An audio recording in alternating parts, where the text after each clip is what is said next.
बिस्मिल्लाहिर्रहमानिर्रहीम। अस्सलाम वालेकुम। 94 न्यूज़ की खास खबरों के साथ मैं हूं ताहा। खबर शामिल करते हैं मंडी बहाउद्दीन से। अजहर इकबाल की तफसीलात के मुताबिक एक अफसोसनाक खबर से आप लोगों को आगाह करते चलते हैं। मंडी बहाउद्दीन सुहावा बुलानी में बच्चों के खेलने घर को जलाकर राख कर दिया।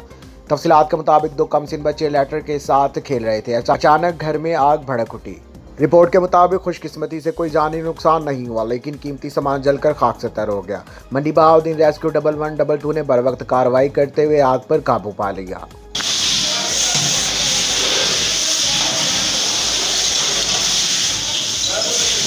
अब तक के लिए सिर्फ इतना ही। मजीद खबरों और अपडेट के लिए 94 न्यूज़ के साथ रहिएगा। आप हमारी खबरें यूट्यूब और फेसबुक पर भी देख सकते हैं।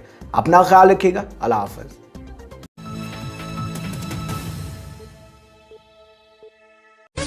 मंडी बहाउद्दीन शहर में चाय का बेहतरीन और वाहिद मरकज वाहिद टी पॉइंट, जहां पर मिलती है आपको स्पेशल मशहूर गुड़ वाली चाय, स्पेशल कॉफी, चाय फुल कप, स्पेशल मिसाला चाय, स्पेशल अदरक गुड़ चाय, स्पेशल चांदी और सोने के वर्क वाली चाय, सब्ज चाय, स्पेशल ग्रीन टी, स्पेशल जाफरान वाली चाय। आपका इत्मीनान हमारी जमानत है।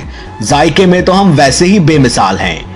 वाहिद टी पॉइंट, पंजाब सेंटर, मंडी बहाउद्दीन। साफ सुथरा माहौल, ट्रेंड अमला, VIP बर्तन, जहां पर आपको चाय पेश की जाती है ऐसे जैसे कि आप बहुत ही VIP शख्सियत हैं। वाहिद टी पॉइंट, VIP लोगों की सस्ती जगह, पंजाब सेंटर, मंडी बहाउद्दीन। प्रोप्राइटर अब्दुल वाहिद। 0341 762 9328। मोहम्मद आबिद। 0334 491 1288। वाहिद टी पॉइंट, पंजाब सेंटर, मंडी बहाउद्दीन।